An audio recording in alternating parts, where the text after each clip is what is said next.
Oh, what a busy Wednesday we have right here. Pete Rose has risen. He's been reinstated. The NFL reveal is tonight. We already got a little bone today. Cowboys, Chiefs, Thanksgiving Day. Don't the Tigers play? I think it's Navy on that day here. Hope it's not against that particular game. That is for sure. There are 2 elimination games on tap tonight in the NBA. Speaking of which, Summer Drive-In just released. Breaking news. Summer Drive-In eliminated after this weekend. There will not be any more drive-ins in Memphis. There, by the way, is only 300 or less around the country. Drive-ins have gone the way of technology out the window, I guess you could say. Calipari in town last night. I love this. He's basically saying, okay, you know that St. Jude Children's Research Hospital? That exhibition game last year was North Carolina. They're doing it again. I'm pretty sure it's going to be with Calipari's team this year. He's always got like a demand, a caveat to make the deal work. But I'm okay with this. He's saying he wants some of his old guys. I'm assuming most of the 2008 class. It could be others. Could be from his first couple of years. Dwan Wagner. A bunch of other guys. Jeremiah Martin was one of his guys to begin with. But he would like them, maybe a 2008 reunion, he would like them to be honored at this game, which I think Memphis should. Why not recognize your greatness and your glory in that period of time? And that was an unreal time. Final Fours. A Final Four championship game. Every year was at least the second weekend. It was a lot of fun. An NIT championship when it was still played in Madison Square Garden. That was cool. It was a great time. No doubt about it. I'm glad that he's put that caveat in. Bring him on.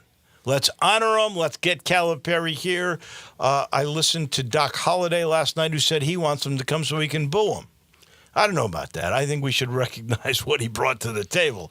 But whatever whatever makes you want to come and cheer or jeer John Calipari, do it. Come. That's the whole point. Recognize what that era was, and that'll be a heck of a game. He's got a good team again,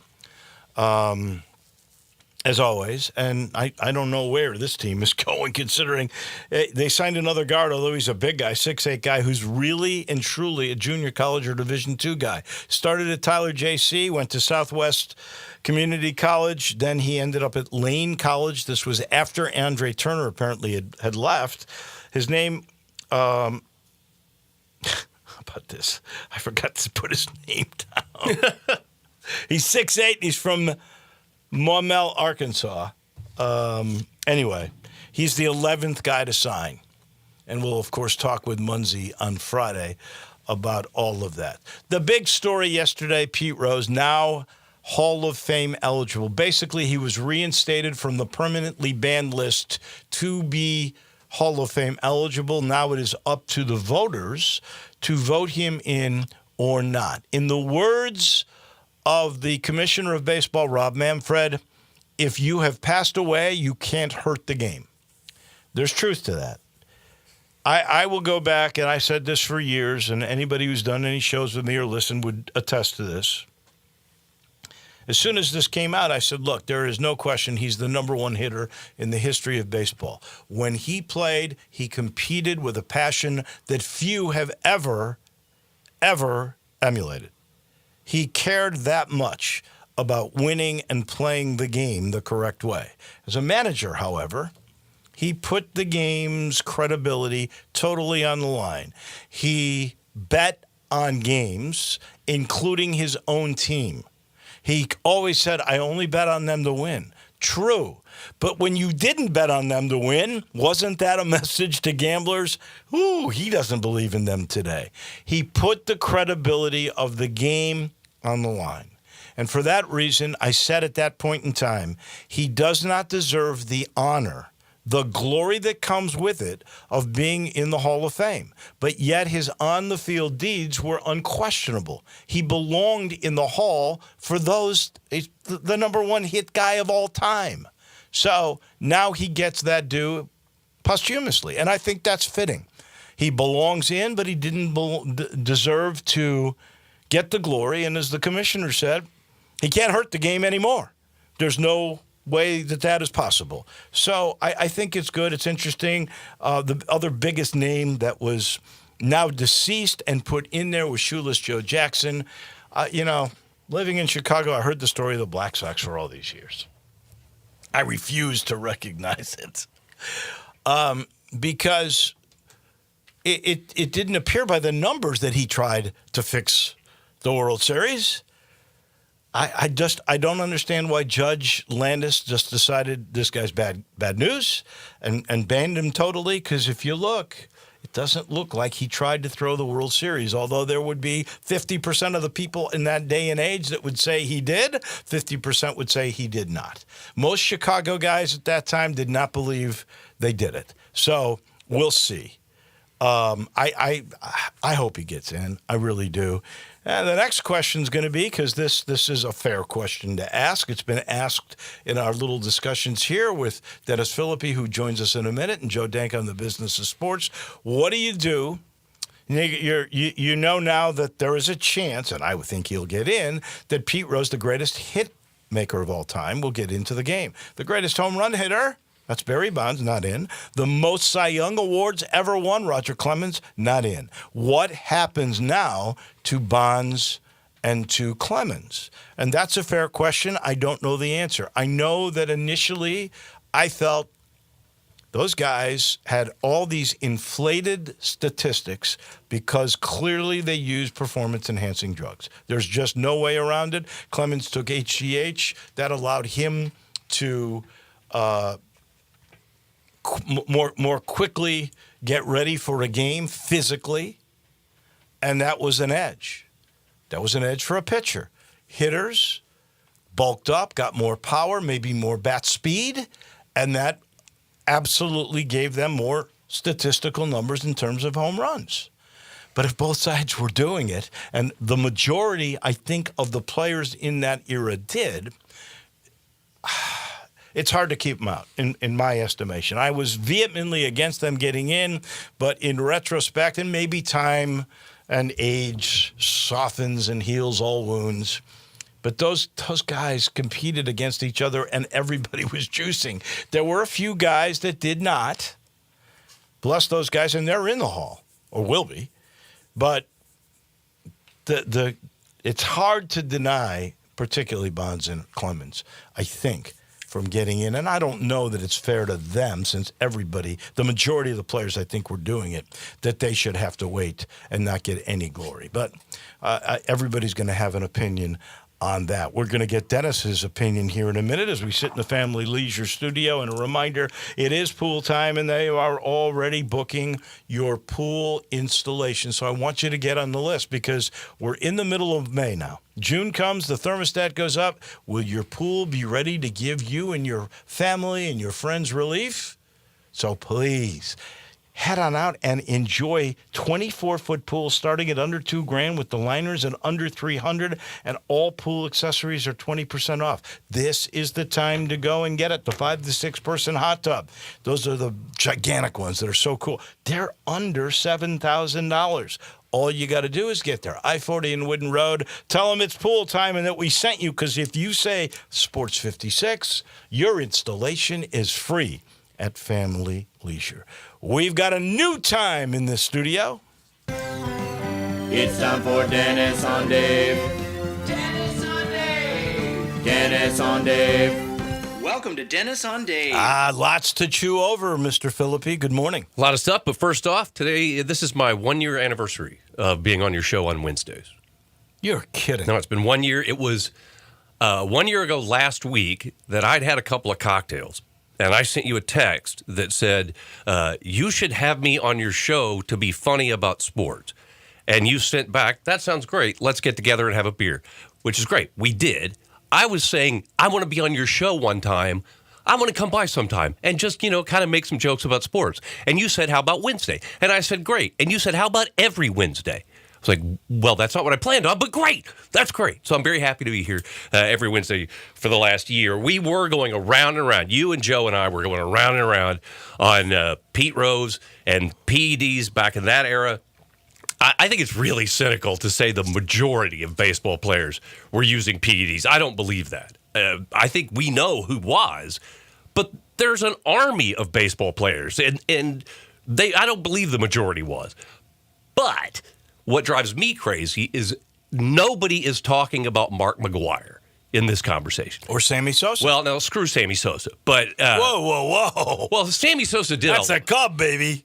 Sammy Sosa did a lot of things wrong. Corked bat, pretending he didn't speak English. Oh, that was the funniest. Yeah, that kind of turned me against him. Having himself dipped in bleach, but yes, he was juiced. McGwire was juiced, but 1998, nobody could argue, was one of the most exciting summers in baseball history. When McGwire or Sosa, and for a lot of that season, Ken Griffey Jr., when any of them came up to bat, the world ground to a halt at an airport, at a bar, anywhere. Well, ESPN was doing cut-ins of every day. Exactly. And that was great. It was great. Anytime somebody said, McGwire's up, Sosa's up. And, the whole country got into baseball, and the whole country before that summer had really turned off of baseball because they just had a strike. And everybody was pissed off at them because we don't like multimillionaires going on strike. It's insulting. It is. When guys who are making that much money say, we're not making enough money, we get really mad about it. Every sports fan hates a work stoppage and blames the players because usually it's the players' fault. The owners have generated this income. The players are getting their share. Stop bitching and play ball. That's what we want to see in that conversation. Plus, I really love Mark McGwire. I'm a big Cardinals fan. Really? The hottest team in baseball right now. Yes, we're very well aware. I love Mark McGwire. I would love to see him get in. And I don't know if it's ever going to happen. So do you want Bonds to get in? No, I can't stand it. Whoa. Oh, no, it's a double standard. You can't have one or the Yes, I other. can. It's a complete double standard. I'm a fan of the Cardinals, not of the Giants. And I actively dislike Barry Bonds. I am absolutely thrilled that you are not a member of the U.S. Baseball Writers Association with a vote then. You can't go one way or the other. I can't. I have no culpability. If McGwire gets in and Sosa gets in, then Bonds gets in. That's the truth, because all of them have the numbers to get in. That doesn't mean it can't get on my nerves. But I will say this. Here's a real difference, in my mind. Until they started juicing, Barry Bonds was a Hall of Famer. Absolutely. Mark McGwire was a 200 hitter, and Sammy Sosa was a skinny guy who could field and not hit that well. All of a sudden, they started juicing and they became Hall of Famers.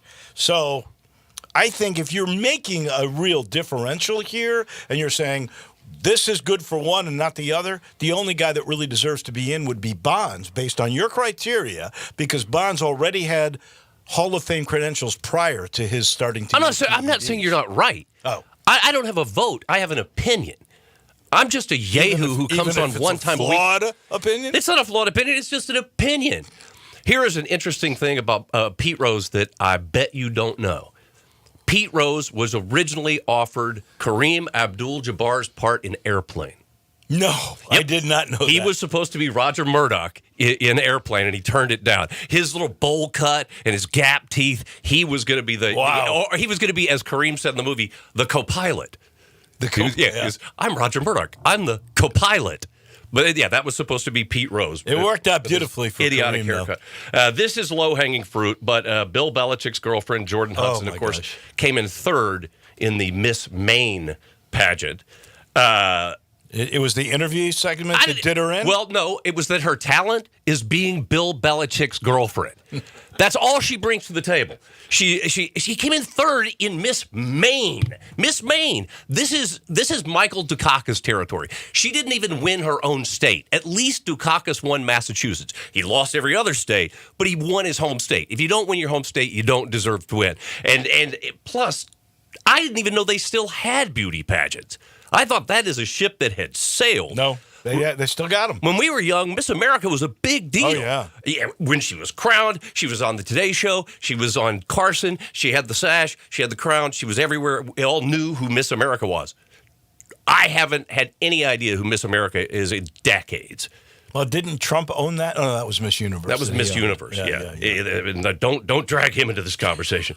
But she wasn't able to take her own homestead. What did you make of the North Carolina story where they're banning her from the football supposedly building, and then they retracted it. They had to make a statement that she wasn't banned. And the funny thing is, of course, when he was with the Patriots, Belichick, when he was with the Patriots, no distractions. I mean, that was the law in New England. There were no distractions. You talked about football, and that's it. And everything we're hearing is that in Carolina, nobody's talking about football.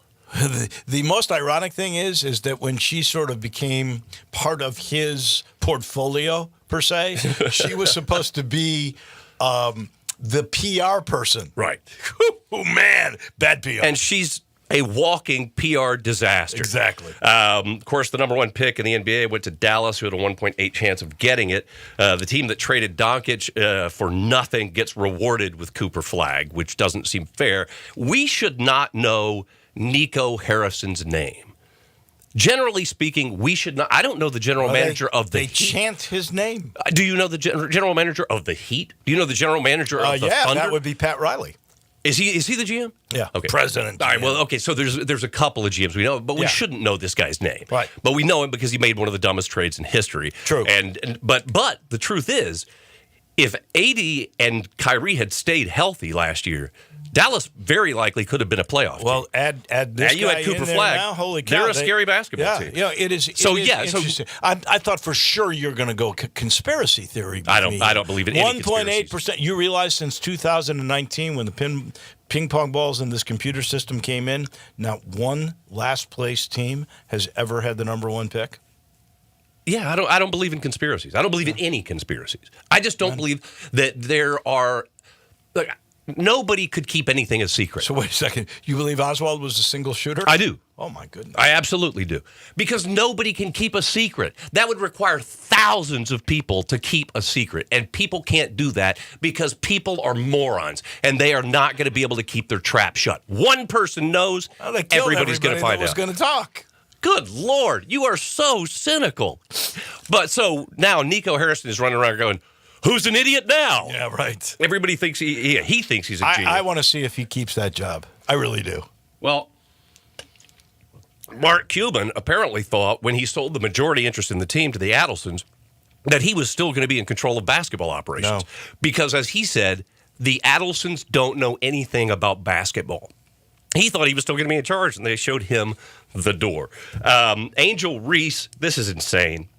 There was a headline that on some internet piece, I think, that said, Angel Reese disappoints WNBA fans with Chicago Sky's preseason loss to the Lynx.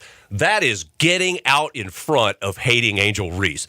It's a meaningless preseason game, and apparently she disappointed Chicago's fans by losing. Did you see her mother coming out against Caitlin? I mean, this Reese thing with Caitlin Clark, there's no way for them to win this. I don't understand why they keep provoking it.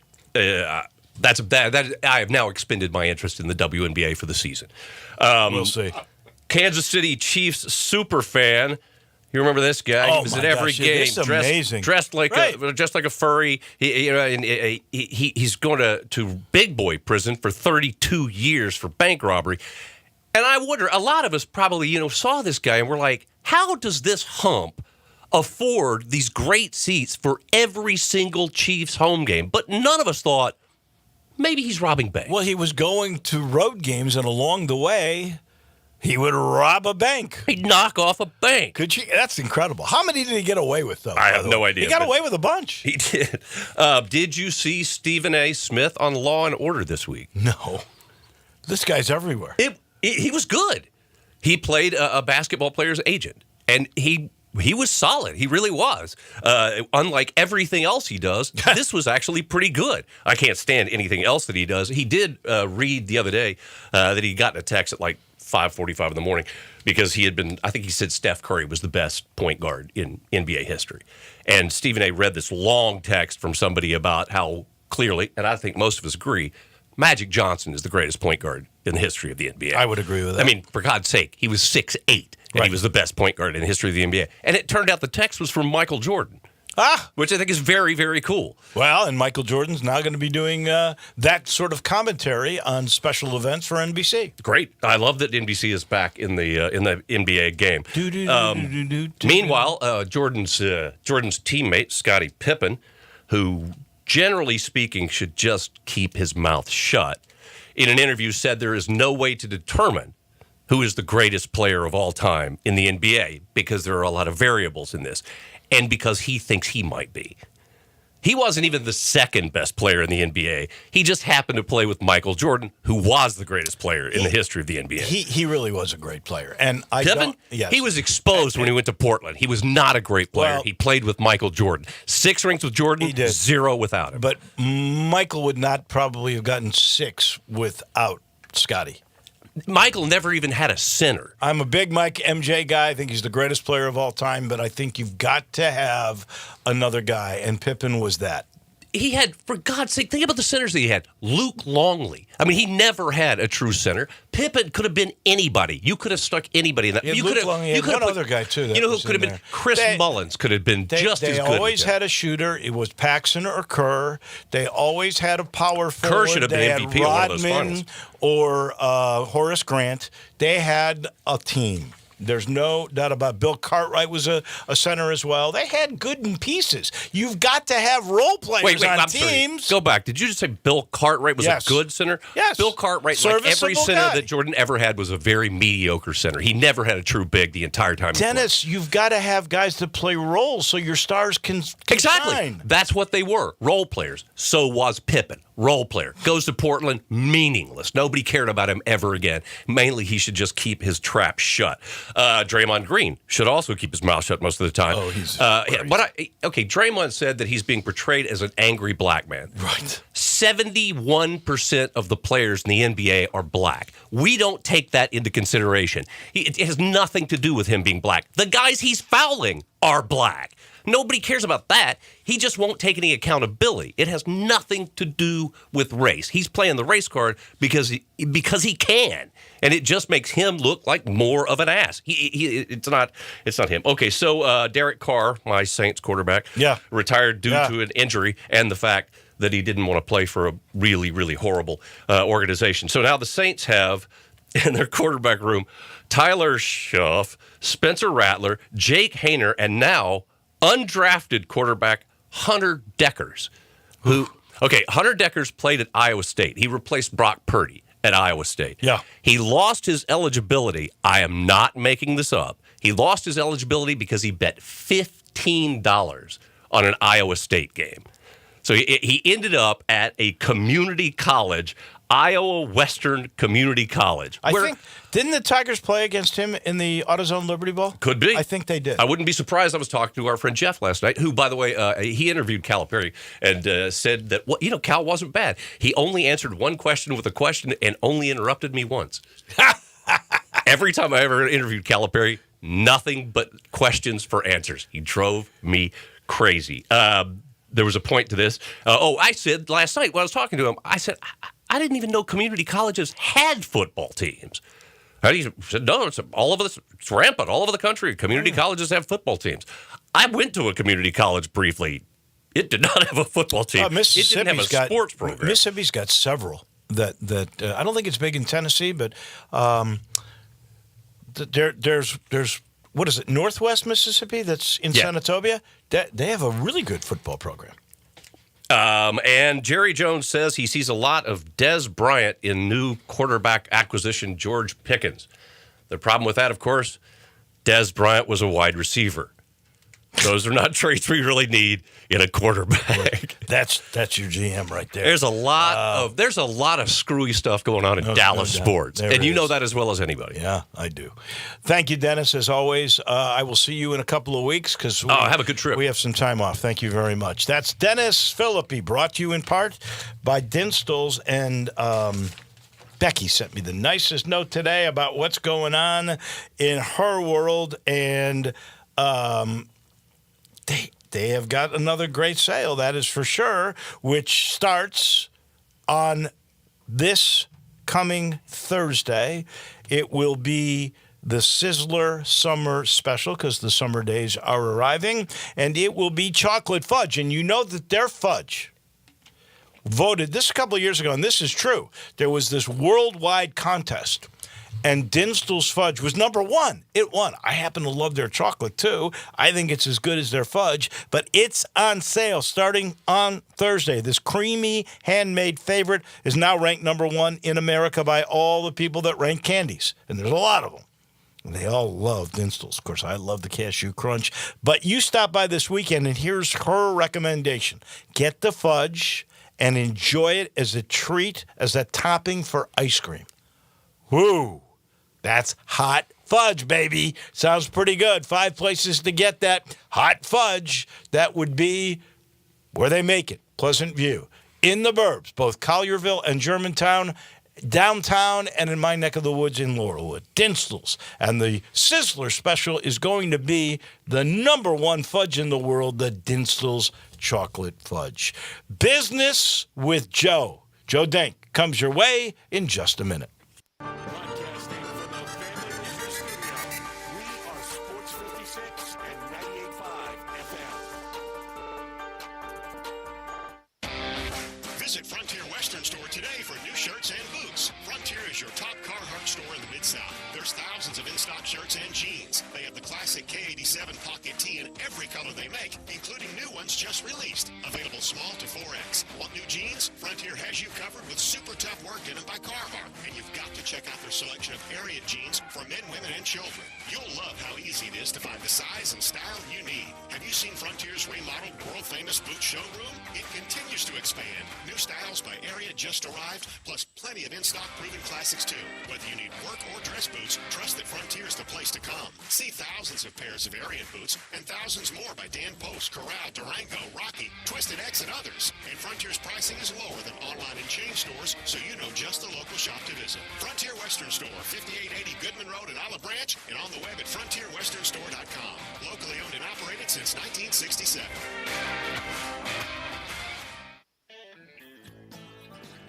Hi, this is Troy Fiveash, owner of Fiveash Roofing. I have been told that my ads are all business and I should share some of my personality. Okay, I love tongue twisters, like the one about the terrific tasting toast by Taste Tester Toaster, or Big Black Bugs, Bleed Blue Blood, and of course Sally and her seashells. Or of course the ever-present I'm a Mother Pheasant Plucker, I plug Mother Pheasants. Okay, enough of that. If you want an honest, fair, reasonable roofing, siding, or gutter estimate, call Fiveash Roofing at 367-0050. That's exactly what you'll get. No empty promises, no high-pressure sales tactics, and no fast-talking salesman trying to convince you that today and only today is the best day for you to get a new roof. For the record, the best day to get a new roof is when you're ready for one. Fiveash Roofing, fair, honest, and ethical. 367-0050 or memphisroofer.com. Fiveash Roofing, it's what we do. We're here for you. The Wolo Orange Days delivers the savings you need for the life you love. Shop a wide selection of equipment at your local dealer, including America's #1 selling compact tractor. And get your perfect match delivered to your door. Designed for comfort and built for performance. Now through June 30th, get 0 down, 0% APR for 84 months or up to $3,000 off select compact tractors. Sales ending soon. See the details at KimonoOrangeDays.com.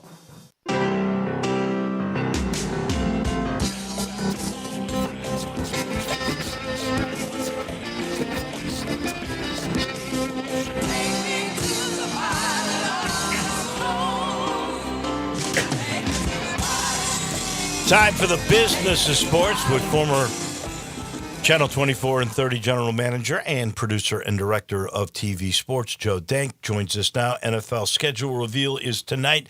We've gotten tidbits. Today we learned Cowboys-Chiefs on Thanksgiving Day. Oh, my God, is that going to be big-time draw. But 7 international games this year. My question for you, because I don't necessarily see how they monetize this. Why is there 7 different international games this year? They keep growing. It used to be 2 or 3. Now there's 7. What's the deal? Well, David, good morning. Look, not unlike anything else in the NFL, one issue drives every move they make. and that is how to make money. And so clearly, they would not be going overseas to play these football games if they did not have a financial interest in it and one that nets a plus. And so what you are doing is you are creating big crowds, probably at significant ticket prices, and you're making this uniquely American sport a global sport. And so they're going to continue, I think, to do this. It certainly isn't contracting, it's expanding, right? And the 6 international games, if you will, that are packaged for the NFL Network, and they are the ones that play at 8:30 in the morning Central Time on Sunday. There's 6 of those now, and that's interesting. This year, for the first time, an amazing feature of that is the Vikings are going over and playing 2 in a row. They're going to play. Now, I thought, didn't Jacksonville do that last year? I'm pretty sure they did. I think they played two in a row. The Vikings are doing it this year. Yeah. Jacksonville always goes. Now, the interesting thing, Jacksonville is playing a game again. Jacksonville is a team that annually gives up home games to go. The Vikings gave up 2 road games. Well, I'm told if they go and they give up a home game, that they are guaranteed the income that they would make from the home game. So, and the expenses are paid. So that's why I guess in the case of Jacksonville, which doesn't necessarily. Well, Jacksonville goes because their home games aren't a big deal. They don't sell the tickets. Exactly. They're not giving anything up. Right. They're not giving anything up. But to me, all right, so we know they're going to be in Ireland. They're going to be in England. They're going to be in Spain. They're going to be in Germany. Are we setting this up for the very first international Super Bowl? Is that why this is going? I still don't get it. They bombed out with the World League of American Football several years ago. I don't think that lasted 2 years. And are they going to do that again? Or what's... I don't get the deal. I really don't. So if you look at almost everything that the NFL does now, everything is a bit of a stunt within the season, okay? I mean, they keep taking little slices out of the regular season games and making them something. I mean, they expanded to Thursday nights. That made an exclusive window for a national game. There's now a Black Friday game. That's another game that gets pulled from the regular season pool. The Friday night game in Brazil on opening weekend. We always had the Thursday. For years and years now, we've had the opening night on Thursday that features the Super Bowl champion at home. And this year we have that again. The Eagles are playing on that opening weekend. They host the Cowboys on September 4th. That's a big deal. That's Thursday. But there's a Friday game. Last year it was Packers-Steelers in Brazil. This year the Chargers are hosting in Brazil. So they keep pulling a game out in different places. There is a Netflix doubleheader this year on Christmas Day. Which I think stinks, by the way, because you got to have Netflix. You got to buy Netflix in order to see your Christmas Day football games. But the league sold those 2 games last year for $150 million. So, I mean, nobody's going to say no. Yeah. And so here's what happens. How much more can you extract from the traditional Sunday rights fees on CBS, Fox, and then the Sunday Night Football? You can't. So what do? You have to go to other people. But Netflix isn't going to pay $150 million for 2 Sunday afternoon games. You're going to give them a special platform on a Christmas Day holiday, and they do monster business. Prime Video. Now this year we'll have a Thanksgiving Day game because they will have a. Prime Video has a Christmas Day game this year. It's a triple header. Prime gets the night game, but it's because Christmas is a Thursday. So it's a regular Thursday night window, but they get it on Christmas Day this year. Plus Prime has the Black Friday game. So the point is the NFL will continue. You know what that Prime game is, by the way? Yeah. Broncos and Chiefs. Mm-hmm. So but you've got to have two different streaming. That's right. Entities in order to watch the triple header. They're not doing their fans any favors, honestly. They're making money. They're not doing their fans any favors. But it's been bulletproof to this point. It has. Look, here's the interesting thing. Everybody thought NASCAR was bulletproof too. We talked about the first the Friday night game in Brazil. Yeah. That's exclusively on YouTube. Now, you don't need a subscription. No. It's free there. Right. But it's on YouTube. Yeah. So again, that they brought YouTube into the fold. YouTube, has held the rights to Sunday Ticket for the last 2 years. Here's Right. their little payoff. They get more with this. All they will do is continue to find ways to pull the games out of the regular football season, eventize them in such a way, and then put them into the marketplace to the highest bidder. I read this, and I don't understand all the technology, to be honest. I guess if I became an NFL junkie, I would have to, because you got to have all these streaming things to get it. But YouTube actually has more viewers than all of the streamers combined. That's crazy. Well, have you ever spent any time there? There isn't anything on TV that you can't find on Yeah, YouTube. I know. It's absolutely amazing. Yeah, no, it is. All right, let me move before we run out of time. We go from the NFL to the Preakness. The second jewel of the Triple Crown gets run on Saturday at the Preakness. By the way, we will handicap that on Friday with our expert, Paul Rogers. We'll also talk about the Memphis and Louisville 6-game series with the voice of Louisville. But you brought this to my attention. I've really not seen this, but it's amazing to me. All of the horses, the 19 horses that ran in the Kentucky Derby, which Sovereign won, Journalism was second. It's, by the way, the favorite to win the Preakness. All of those horses have some genetic connection to Secretariat, the great Triple Crown winner? Absolutely. All 19 Derby starters this year are in the bloodline impossible. of Secretariat. Well, Secretariat, the greatest racehorse ever. Probably nobody could dispute that. Triple Right. Crown winner in 1973, still holds track records for the Kentucky Derby, Preakness, and Belmont. And you remember the Belmont. I it remember was watching that Belmont. It's 52 years ago. Yeah.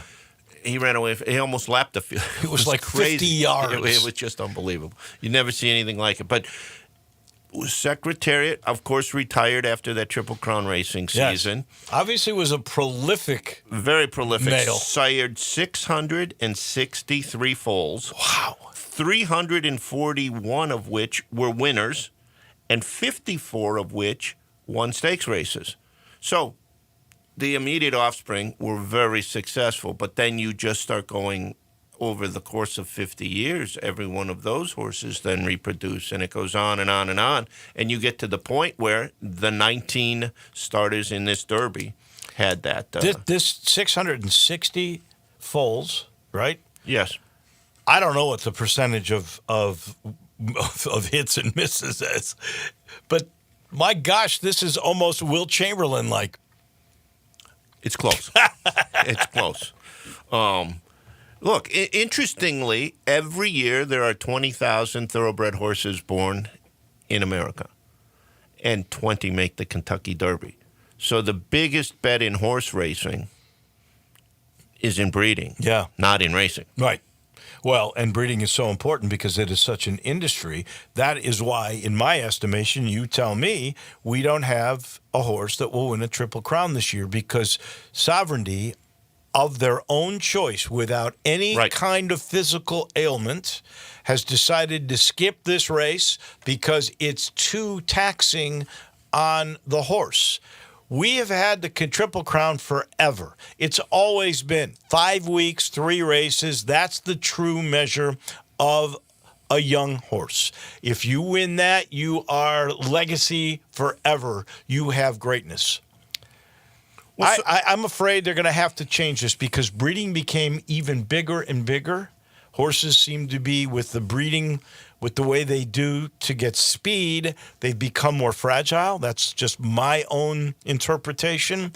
But I believe because of that and the importance to the racing industry of Triple Crown winners, of being a Triple Crown race, they're going to have to change this schedule. I've seen where they would run them a month apart, and instead of running the second race at the Preakness, they would do it at the Belmont because being the second, it's the longest. It would be less taxing for the third, and that the Preakness would then be the third race, and it would be another month apart. So you would run 3 races in 3 months rather than 3 races in 5 weeks.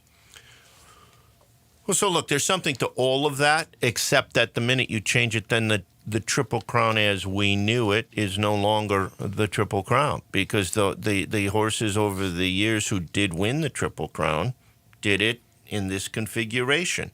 But the owners of Sovereignty take a big hit this week by not entering the Preakness. But remember what we've said, the objective almost of everybody who tries to be in the thoroughbred race game is to make the Kentucky Derby. 19 horses started in that race. We only have 9 in the Preakness, 9 horses running in the Preakness, but only 3 came out of the Derby. So there's only 3 of those 19 that are even running in the Preakness right now. It'll be interesting by the time we get to the Belmont to see how many Derby starters are even left around in the Belmont.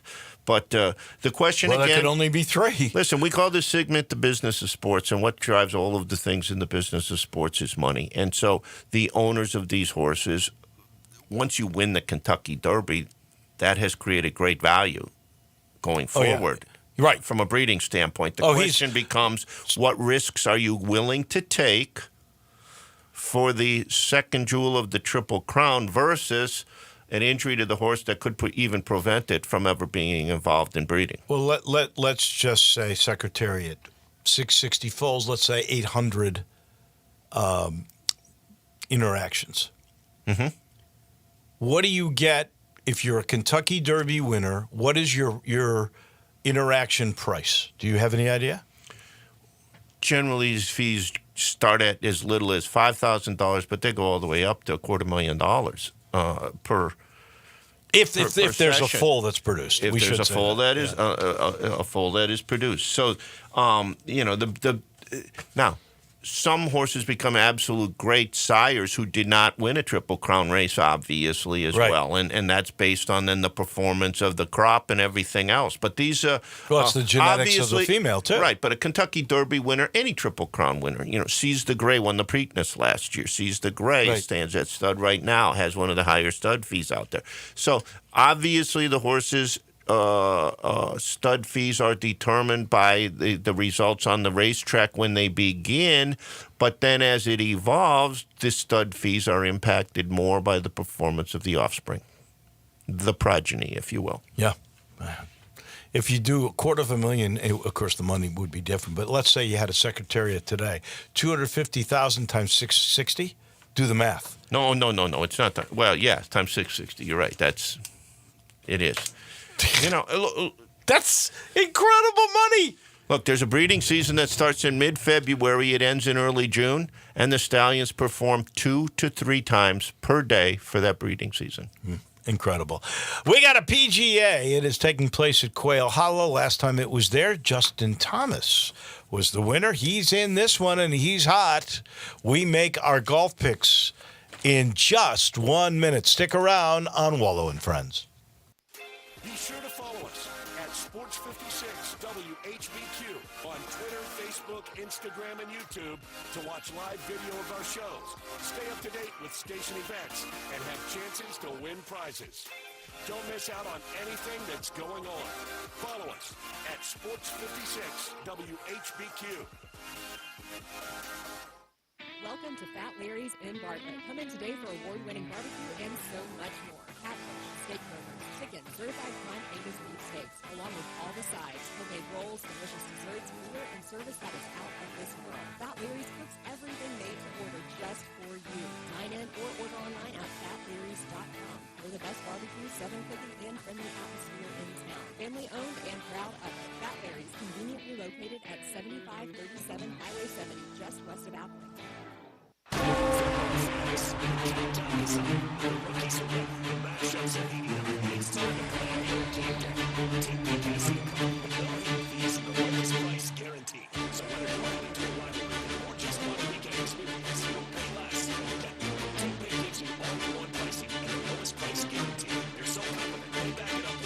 Price guarantee. Visit TakePick.com and score your season before the best matchups are gone. $10 off your NFL order with code FS10 on the TakePick app. I don't think I'm a bad golfer. I know I'm a bad golfer. This is Sheldon Rosengarten with Mark's Main Store Realtors.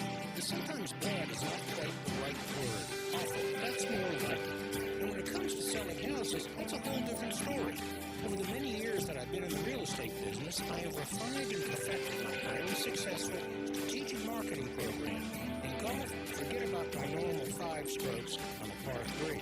But remember the home I just closed in November with 2 offers at full list price. Okay, let's review. If you're thinking of selling, wouldn't you want an experienced player on your team to lead you to the closing table? Someone whose background is marketing and not merely putting a sign in the yard.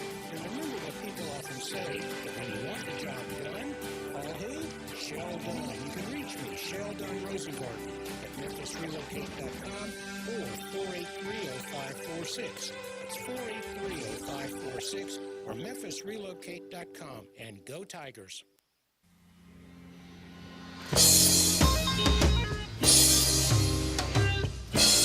Now back to Wolo and Friends on Sports 56. Here's the voice of the Tigers, Wolo Show. We make golf picks on the PGA, the second major of the year. Momentarily, thanks to our extraordinary producer, Elijah Seegers. We know I go first with $4.26 million in the bank. Johnny second with $4.52. Greg Hines from Windike Country Club. He's going to pick third. He is in second place at $5.47 million.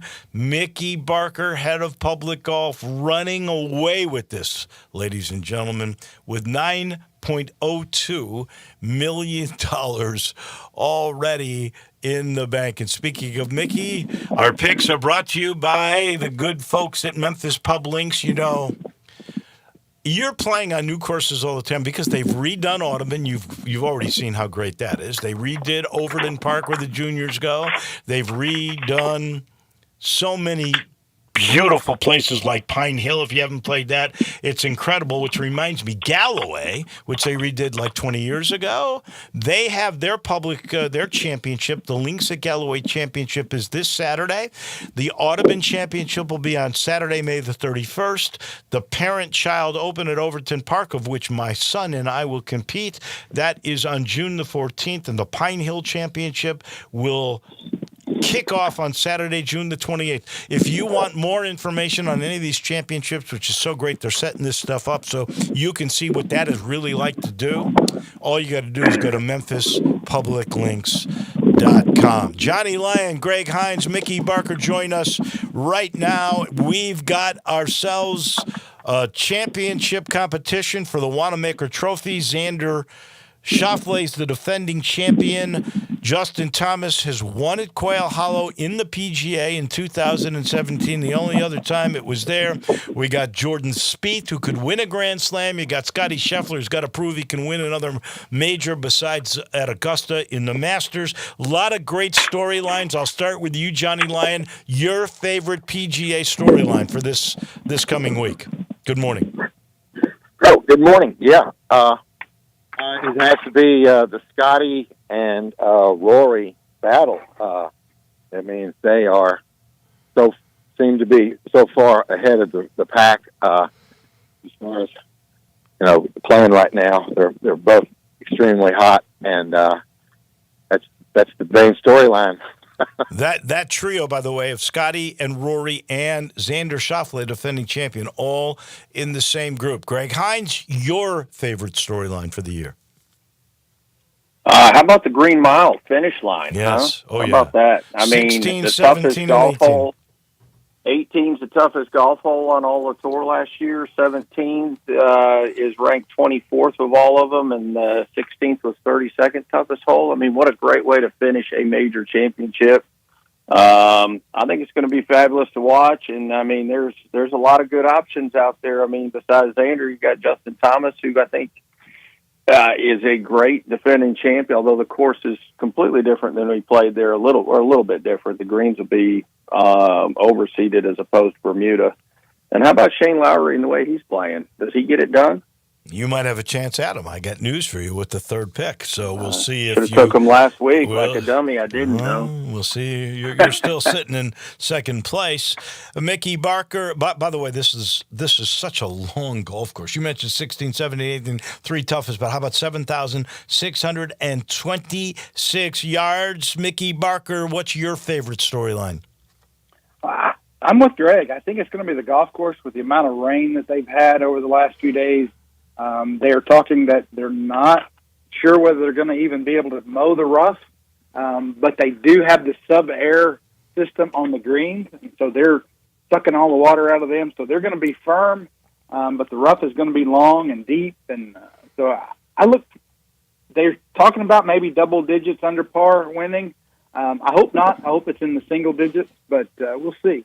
Well, you got to be a long hitter if you're gonna get into double-digit reds. That's for sure. Oh, by the way, they're using rangefinders. Mickey, you okay with that?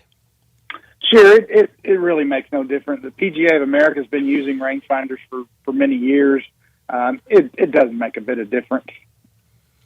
I'm intrigued a little bit by the two of these storylines. One is Jordan Spieth, chance for the Grand Slam. He's had some moments this year.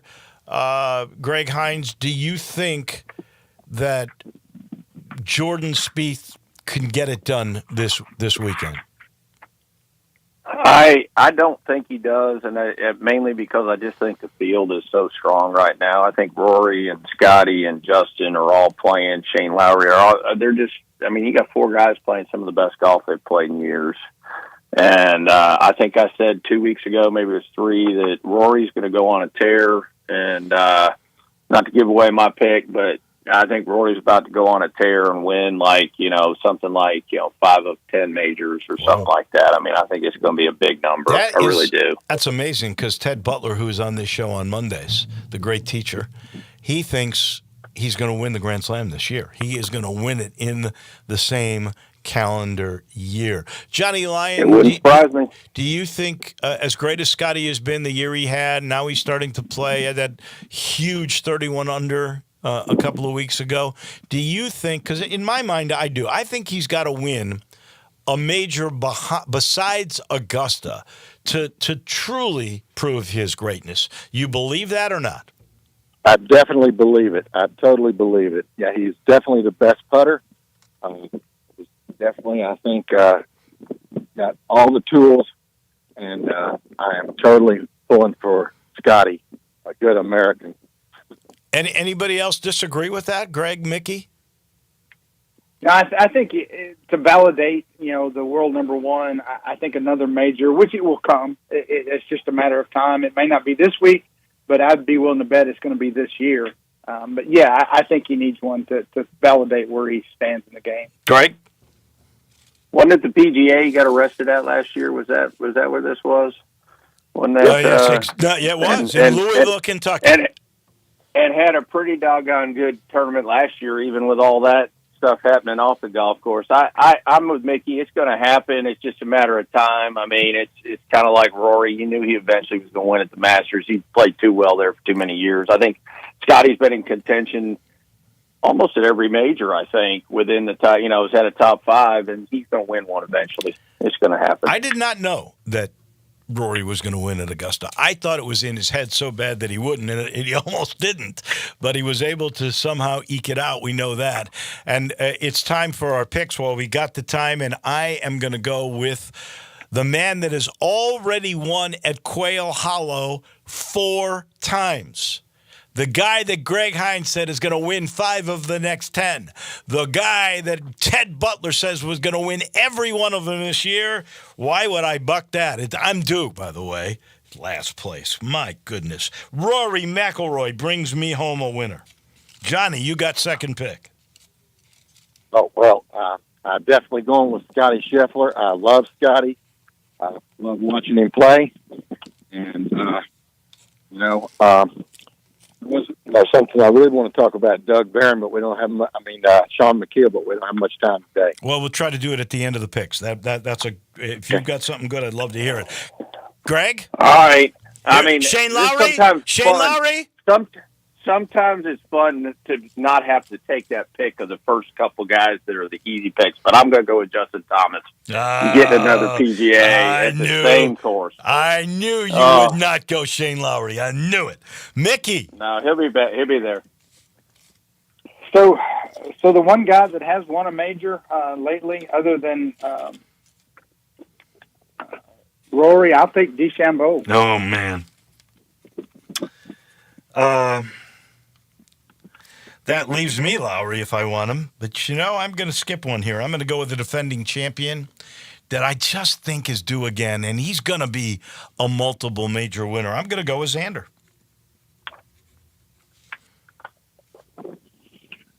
Okay, now we get into the real picks, the more difficult ones. And I'm going to pick like a long shot and go with my guy, Van Royden.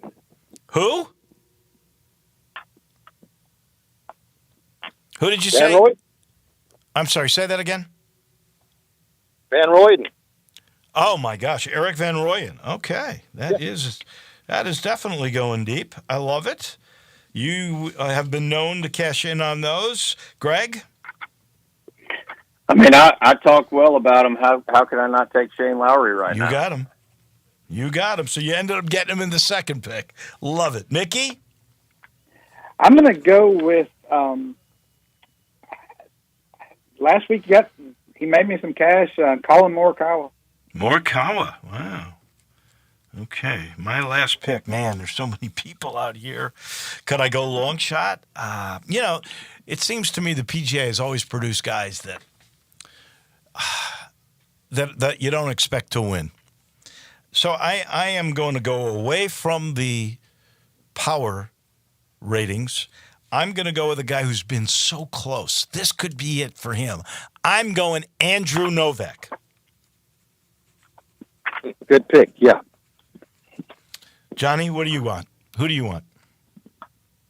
I'm going to go with Jordan Spieth. He's playing great. Yeah, that would be the great story if you got it, Greg.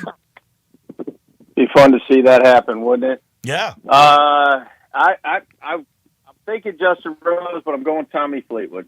I'd love to see Fleetwood win. I love that guy. I think he's due one. And then Mickey, last pick. Well, it's either Rahm or Hatton.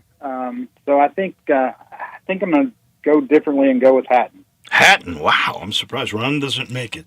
Interesting for sure. 30 seconds. Tell me about Doug Barron. Johnny Lyon. Oh, not Doug Barron, Sean McKeel. Oh, I'm sorry, he's Sean not McKeel. Playing. Yeah, he's not playing this year, and he won in 2003. And I thought it was just interesting. They had him on TV, had all the picture of all the PGA champions, and there was Sean, and he's not playing in the tournament. Kind of a sad deal, but yeah. I know John Daly's not playing because they got a senior event that's up against it, which is kind of crazy, but it's a major for them as well. Greg Hines, Mickey Barker, Johnny Lyon, thank you guys so much. And I'm not going to be here, but you're making picks next week. Brian Dacus will fill in for me. We thank you guys very much. And Golf Picks also. See y'all. Yep. Bye-bye.